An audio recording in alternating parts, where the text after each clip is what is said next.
La minería genera más de 800.000 millones de dólares anuales de ganancias, siendo la segunda industria económica después de la venta de armas para la guerra.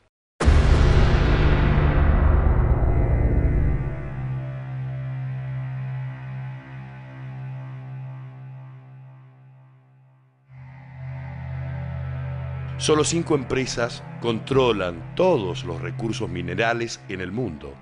Todas ellas son poseedoras de yacimientos mineros en Catamarca, Argentina.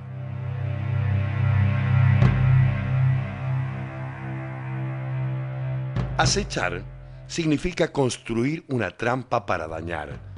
Esta es la historia del acecho a una ilusión.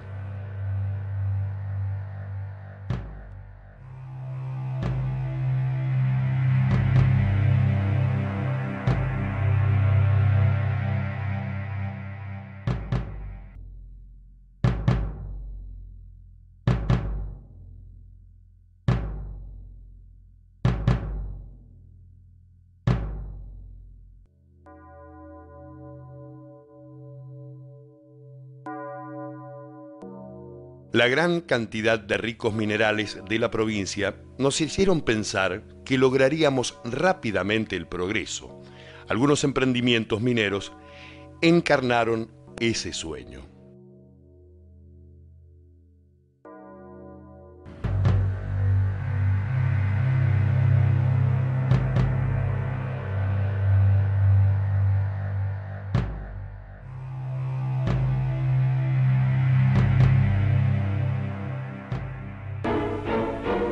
Esta gran batalla del cobre, que después del petróleo es el principal mineral estratégico exportado por países en desarrollo, nos hace pensar firmemente que los yacimientos de cobre son verdaderas minas de oro para un país en pleno proceso de industrialización.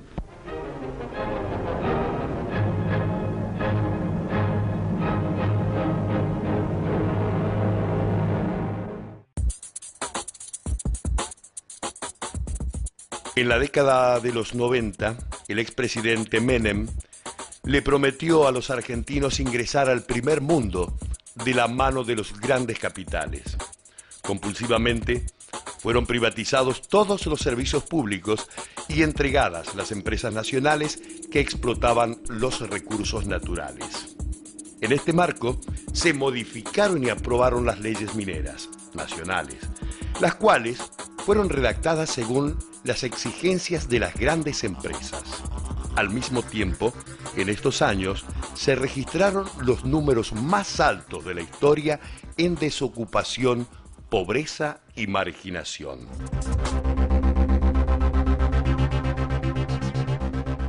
En todo el mundo, las empresas mineras cumplen pasos básicos para instalarse y lograr sus objetivos.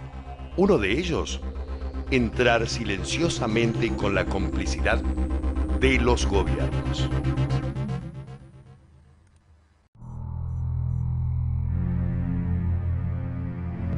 Con la presidencia del país en manos de Carlos Saúl Menem, el ministro de Obras Públicas a cargo de Roberto Dromi, la gestión de Ángel Massa en la Secretaría de Minería y el senador sanjuanino José Luis Lloja en la presidencia de la Comisión de Minería, el Congreso Nacional vota por unanimidad la promulgación de las leyes mineras y la reforma del Código Minero. Las leyes contenían los beneficios de exoneración del impuesto a las ganancias, activos y sellos, liberación de derechos de importación de bienes de capital y equipos, limitación del pago de regalías al 3% y libre disponibilidad de las divisas. Las leyes debían responder a lo dispuesto por las empresas mineras. También se imponía que las provincias adhieran y adecuen su legislación a esta normativa.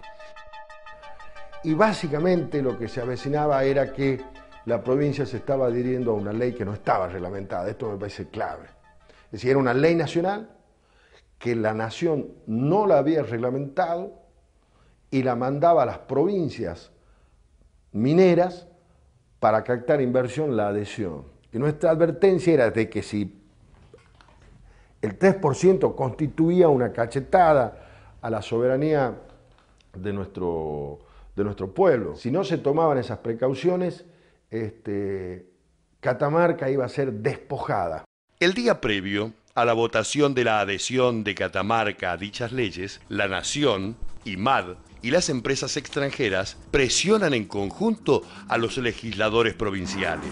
Entiendo que por primera vez en Argentina se da un marco jurídico a nivel nacional propicio para las inversiones mineras en el país. Él es Luis Manuel Álvarez, presidente de IMAD y apasionado impulsor de la inversión minera.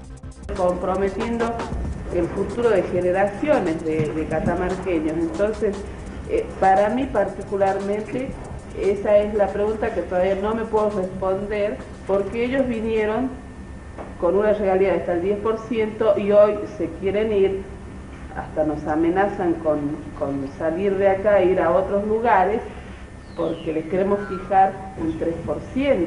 Créanlo o no ustedes, por todo lo que ha salido en los diarios, por todas las discusiones que hemos tenido, por las conversaciones que han tenido con las empresas, que el problema, insisto, el problema número uno no es la ley de regalías mineras.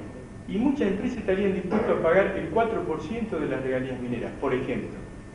Lo que ellos están pidiendo y reclamando es el artículo 8 de la Ley de Inversiones Mineras a nivel nacional, es la estabilidad fiscal por 30 años. Esto es lo que están reclamando todas las empresas que a nosotros nos están visitando y en la cual hacemos participar también al gobernador de la provincia de Catamarca. Y me refiero a las principales mineras del mundo, y las voy a nombrar: RTZ de Inglaterra, Placer-Dome de Canadá, BHP de Australia, Pegasus de Estados Unidos. Si en Catamarca se entiende que la estabilidad fiscal no es importante y por lo tanto no hay que adherir a la ley de inversiones mineras a nivel nacional, lo que los legisladores tienen que hacer es medir las consecuencias de esas medidas. Para mí, primero pasa por ahí: ¿adherimos o no adherimos? Y si adherimos, hay que adherir tal cual está.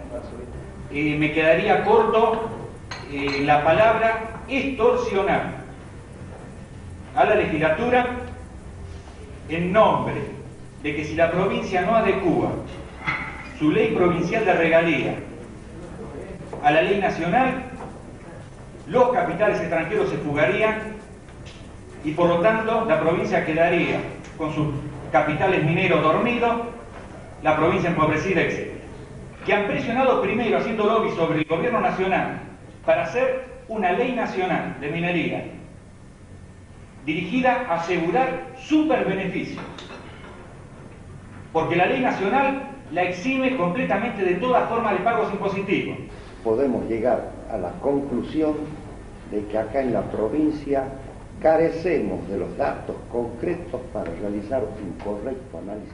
Luego de las presiones y la propaganda neoliberal, los políticos catamarqueños aprueban la adhesión a la Ley Minera Nacional y al Código Minero. De este modo, la provincia resigna que las regalías queden reducidas al 3% y permite la instalación de mayor emprendimiento minero de la Argentina, Minera Alumbrera Limitada.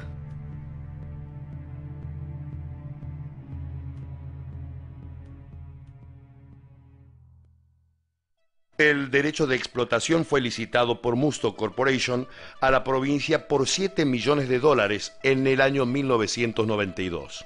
Esta empresa vende tal derecho a M&M Holding Limited en $400 millones, adquiriendo el 50% de las acciones. Es la empresa que finalmente se convierte en operadora del proyecto.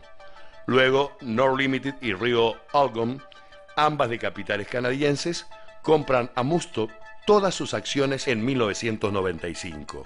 Estas empresas se apropian de este modo de un emprendimiento que a lo largo de los 20 años de vida útil reportaría aproximadamente $35.000 millones de ganancia.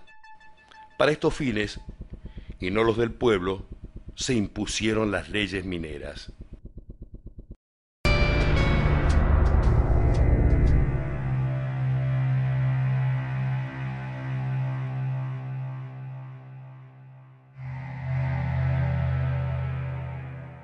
Es decir, hemos fracasado lisa y llanamente en la concreción de un proyecto minero que nos sirva para todos. El proyecto minero en Catamarca cabalgó sobre la esperanza de un pueblo y terminó resolviendo las necesidades de muy pocos, cuando no de algunos delincuentes que todavía andan sueltos.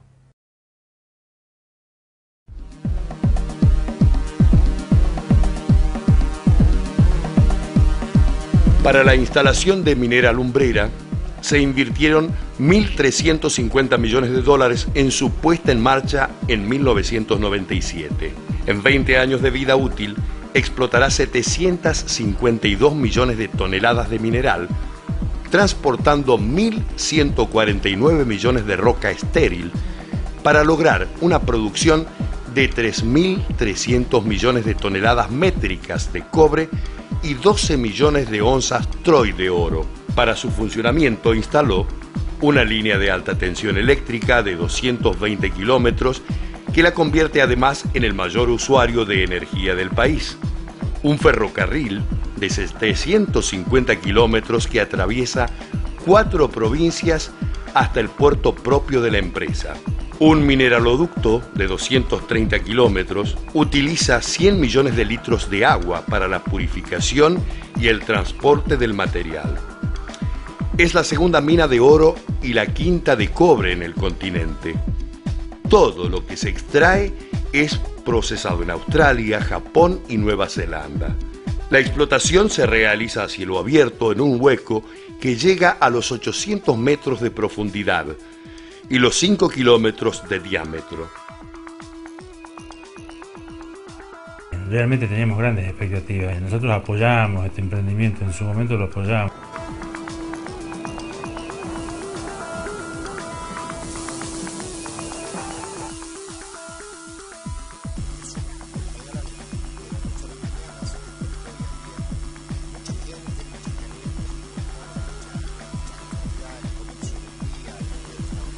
Pero nadie decía qué implicaba, por ejemplo, el empezar a trabajar en una mina, y de tal envergadura y tal movimiento.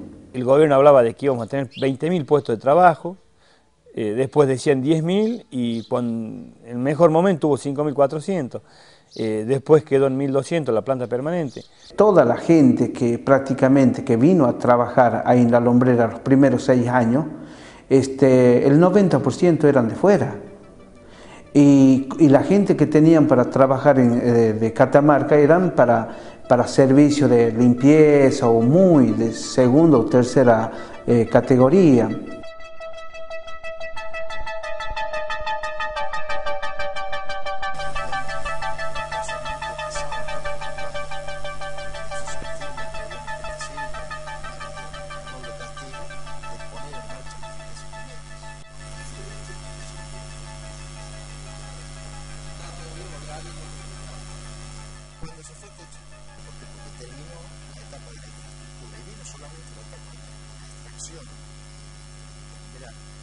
Y obviamente ya no había trabajo para todo. La gente esa ha ido cobrando el subsidio de desempleo hasta que terminó y es un desempleado más. Si uno pudiera haber hecho una encuesta en aquel tiempo, estoy seguro que la inmensa mayoría de los catamarqueños quería la inversión minera. Lo que no pudieron descifrar, desentrañar esta idea, dónde está la verdad, era que no se podía hacer a cualquier precio. Y en Catamarca se hizo a cualquier precio. Nos decía que no hagamos nada porque él me iba a hacer trabajo y a ella le iba a hacer una casa en Belén para que deje de estar acá. Y bueno, y nos iba a dar un campo también para que tengamos los animales. Nos desempeñaba como maquinista, chofer de los camiones, entré primero, de los camiones grandes. Y después ya me pasaron otras máquinas. Y bueno, mi sueldo era de 1.000 pesos ganado. Y ellos me decían que eso era suficiente para mantener mi familia, la de mi vieja, mi hermana. ¿Para qué quería más?